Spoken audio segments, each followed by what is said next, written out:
नमस्कार। मंथन में आप सभी का बहुत बहुत स्वागत है। फरवरी का महीना कुंभ राशि के जातकों के लिए क्या खुशियों का सौगात लेकर आया है, ये हम जानने की कोशिश करेंगे। कई बार मन में बहुत सारे सवाल उठते हैं। हमें ऐसा लगता है कि ऐसी बहुत सारी बातें हैं, हमने अपने जीवन में बहुत कुछ अच्छा किया है, लेकिन फिर भी हमारे जीवन में इम्तिहान खत्म ही नहीं होते। अब देखिए, कभी भी दो लोगों की कुंडली एक जैसी नहीं हो सकती। सबके जीवन के कर्मों के अनुसार ही उनकी कुंडली में उनके ग्रह नक्षत्र अलग अलग ग्रहों में प्लेस्ड हैं, उनकी प्लेसमेंट के अनुसार आप पर इम्पैक्ट पड़ता है। तो आप अपने इम्पैक्ट को अगर बहुत गहराई से समझना चाहते हैं तो आप संपर्क कर सकते हैं अमित कुमार जी से, जो कि एक बहुत ही प्रख्यात ज्योतिषाचार्य हैं, थीटा हीलर हैं। सरल तरीके से जीवन बदलने की कला सिखाते हैं। जीवन में अगर बहुत परेशानी हो तो निकलने के लिए कैसे आप ईश्वर का मार्गदर्शन ले सकते हैं, वो तमाम बातें आपको बताते हैं। आज आप बहुत ध्यान से अपनी राशि देखिए। मन में सवाल हो तो डिस्क्रिप्शन में नंबर दिया ही है मैंने, आप संपर्क कर सकते हैं। देखिए, कुंभ राशि वालों के लिए फरवरी का महीना कैसा जाएगा, इस बारे में अगर देखा जाए तो कुंभ राशि वालों के लिए काफ़ी चेंजेस वाला महीना दिख रहा है। देखिए, इसमें कुंभ राशि वालों के 4 ग्रह जो द्वादश में बैठे थे, बारी बारी से करके इनके राशि में ही आ जाएंगे, मतलब कुंभ में ही आ जाएंगे। तो ऐसे क्या होगा, कुछ अच्छे परिवर्तन भी आएंगे, कुछ बहुत अच्छे परिवर्तन नहीं आएंगे। अच्छे आएंगे तो बहुत अच्छी बात है, लेकिन कुछ परिवर्तन जो अच्छे नहीं होंगे उसके लिए आपको संभलने की ज़रूरत तो पड़ेगी। देखिए, सबसे पहले परिवर्तन जो आएगा वो ये है कि 4 फरवरी को बुध भगवान शिफ्ट हो जाएंगे आपके कुंभ राशि में, लेकिन राहु भगवान के साथ चले जाएंगे। तो ऐसी स्थिति में क्या होगा, ऐसी स्थिति में आपके पंचम के लॉर्ड आपके जो राशि में आ जाएंगे, तो लग्न में पहुंच जाएंगे, तो बढ़िया बात है। लेकिन राहु भगवान के साथ आ रहे हैं तो इसमें भ्रम की स्थिति पैदा होने का बन रहा है। तो अभी आपका दिमाग जो है पूरी तरह से अपने लिए नहीं काम कर रहा था, दूसरों के लिए तो काम कर रहा था, लेकिन अपने लिए नहीं काम कर पा रहा था। लेकिन अब अपने लिए तो काम करेगा, लेकिन थोड़ा भ्रमित भी होने का बन रहा है। राहु भगवान के साथ भ्रमित तो होंगे, राहु भ्रमित तो करते ही करते हैं। तो इसलिए ऐसी स्थिति में आपका भ्रम होने का बनता है, लेकिन पूरी तरह से भ्रम नहीं हो पाएगा। वो कैसे? वो इसलिए क्योंकि देखिए, पंचम घर में बृहस्पति भगवान विराजमान है, और वो भी बृहस्पति भगवान अपने ही नक्षत्र में विराजमान है। और यहाँ पर बृहस्पति भगवान लॉर्ड किसके हैं? एकादश के लॉर्ड हैं और द्वितीय के लॉर्ड हैं। ऐसी स्थिति में आपके मन में इतना भ्रम नहीं आएगा कि विवेकतापूर्ण निर्णय लेने की क्षमता आपके अंदर विद्यमान रहेगी। तो ये बहुत अच्छी स्थिति बन रही है, तो इसीलिए आपको चिंता करने की इतनी आवश्यकता नहीं है। लेकिन इस बात का ध्यान रखना है कि 8 फरवरी से लेकर के 16 फरवरी के बीच में ज़्यादा भ्रमित होने का बन रहा है, क्योंकि 8 फरवरी से 16 फरवरी के बीच में बुध भगवान राहु भगवान के नक्षत्र में ही है।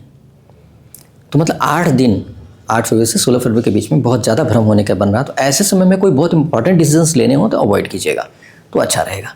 तो इस तरह से आपकी मानसिक स्थिति होने का बन रहा है। साथ साथ देखा जाए, आपके इंपॉर्टेंट प्लैनेट जो है मंगल है, जो कि व्यवसाय के लॉर्ड है, साथ साथ तृतीय के लॉर्ड है, यह द्वादश में पहुंच गए थे, जिसकी वजह से थोड़े चैलेंजेस आपको देखने को मिल रहे थे आपके व्यवसाय में। तो वो जैसे ही पहुंच जाएंगे कुंभ राशि में, मंगल के साथ बैठ जाएंगे, तो ऐसी स्थिति में एक तरह से तो अच्छा होगा कि लग्न में पहुंच गए, लेकिन राहु भगवान के साथ होने की वजह से उलझन परेशानियां भी होने के चांसेस बन जाएंगे। तो आपका व्यवसाय फिर से रिस्टोर तो हो जाएगा, अच्छे तरीके से आप काम कर पाएंगे, ऐसा तो बन रहा है, लेकिन राहु भगवान थोड़ा भ्रमित भी करेंगे, तो चीज़ें उतनी क्लियर नहीं हो पाएंगी कि क्या करना है, क्या दिशा लेनी है, किस तरह से होना चाहिए। क्लैरिटी मतलब स्पष्टता नहीं रहेगी। तो इसलिए आप कहीं भ्रमित हैं, परेशान हैं, नहीं हो पा रहा है ठीक तरीके से, समझ नहीं आ रहा क्या करें, तो ऐसी स्थिति में संभल कर चलेंगे तो कोई दिक्कत की बात नहीं है, संभल जाएगी चीज़ें। तो इस तरह से संभाल लें तो बहुत अच्छा रहेगा।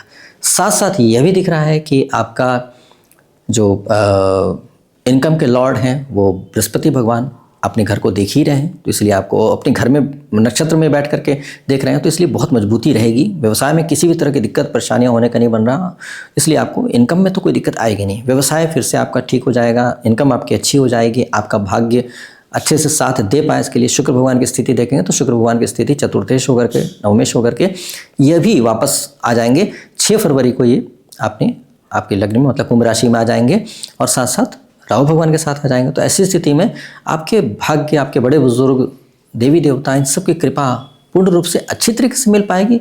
जरूरी नहीं है, क्योंकि बताएं राहु भगवान के साथ फ्रैगमेंट होने के चांस बन सकते हैं।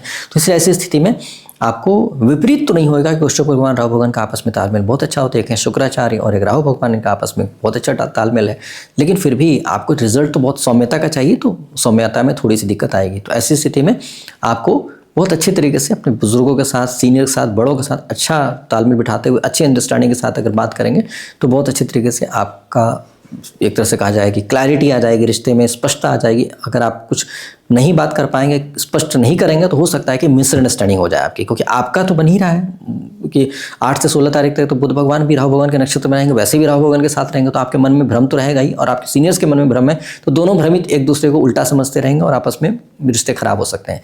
इसलिए आपको भी समझदारी से काम लेना है, उनके साथ भी समझदारी से बात करना है, तभी जाकर के ठीक होगा।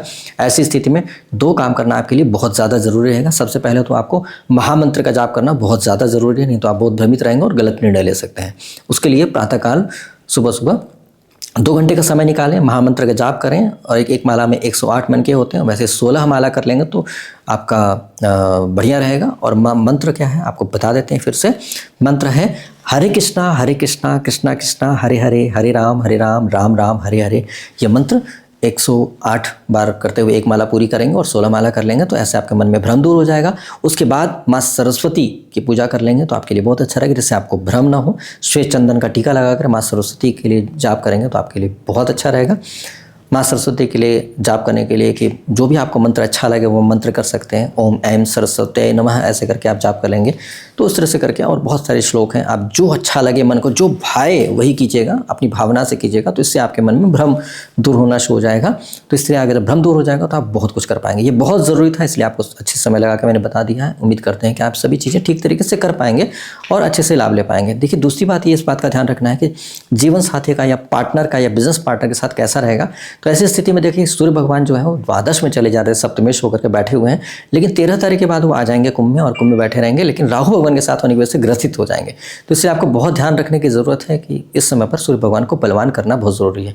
मैंने आदित्य हृदय स्तोत्रम का पाठ और दान भी बोला होगा, लेकिन क्या है कि अभी आदित्य हृदय स्तोत्रम के पाठ के साथ साथ आपको सूर्य भगवान को जल भी देना है, साथ साथ सूर्य भगवान का मंत्र जाप भी करना है। तो सूर्य भगवान को जलते समय ध्यान रखें, कॉपर के पात्र में जल लें, जल में पहले गंगा जल डालें, फिर उसके बाद फिर बाकी जल डालते हुए प्रार्थना करके डालें कि हे गंगा मैया कृपा करके बाकी जल को भी अपने जैसे गंगा जल बना दें।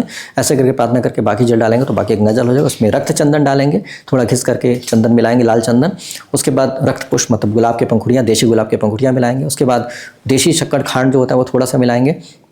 इस तरह से करके आप ये जल चढ़ाएंगे तो अच्छा रहेगा। और जल चढ़ाते समय ध्यान रहे कि इन 2 फिंगर्स का, लिटिल फिंगर का और इंडेक्स फिंगर का, इन दोनों का इस्तेमाल नहीं करेंगे। ये 2 फिंगर को अलग रखते हुए ऐसे करके आप चढ़ाएंगे तो बहुत अच्छा रहेगा। ऊंचाई से चढ़ाएं, आपके पैर में छींटे नहीं पड़ने चाहिए, इसलिए गमले के अंदर रेत डाल देंगे और उसके बाद फिर गमले के नीचे भी थोड़ी प्लेट रख देंगे, जिससे वो आपके पैर में किसी तरह से भी जल ना आ पाए। और उसके बाद फिर आप जल चढ़ाएंगे, ऐसे चढ़ाएं कि सूर्य भगवान किरणें आपके शरीर में आए। इस तरह से करके आप सूर्य भगवान का नाम लेते हुए ओम गणे सूर्याय नमः बोल करके अगर जल चढ़ाएंगे तो उससे आपके अंदर सूर्य भगवान की ऊर्जा आएगी, जिसकी आपको सख्त ज़रूरत होगी। नहीं तो आपको पेट में भी कमजोरी होना, जीवन साथी के साथ रिश्ते खराब होना, आपको फेम नहीं मिल पाना या डिफेम हो जाना, ऐसी दिक्कतें आ सकती हैं। इसीलिए आपको कोई भी ऐसा काम नहीं करना है जिससे डिफेम हो जाए। बहुत संभल करके समझदारी से काम लेना। अगर समझदारी से काम ले लेंगे तो लाभ मिलेगा और बहुत अच्छा हो जाएगा, और समझदारी से काम नहीं लेंगे तो नुकसान होगा, डिफेम हो जाएगा। तो इसीलिए दोनों एक्सट्रीम पे होने का बनता है, इसलिए समझदारी से चलने तो बहुत अच्छा रहेगा। अगर आप समझदारी से चलते हैं तो व्यवसाय अच्छा चलेगा, इनकम अच्छी होगी, जीवन साथी के साथ रिश्ते अच्छे हो जाएंगे, पारिवारिक तालमेल बहुत अच्छा हो जाएगा, और किसी भी तरह की विपरीत परिस्थितियों का सामना करने की आवश्यकता पड़ेगी ही नहीं। तो इस तरह से आप संभल के चलेंगे तो उम्मीद करते हैं कि आप फरवरी के महीने अच्छे से बिता पाएंगे। फरवरी के महीने में किसी तरह की विपरीत परिस्थितियों में न पड़ के लाभ ले पाएंगे और आनंदपूर्वक अपना फरवरी का महीना बिता पाएंगे। मेरी शुभकामनाएं स्वीकार करें। अगली राशि में हम फिर मिलेंगे, तब तक मुझे दीजिए इजाजत। नमस्कार।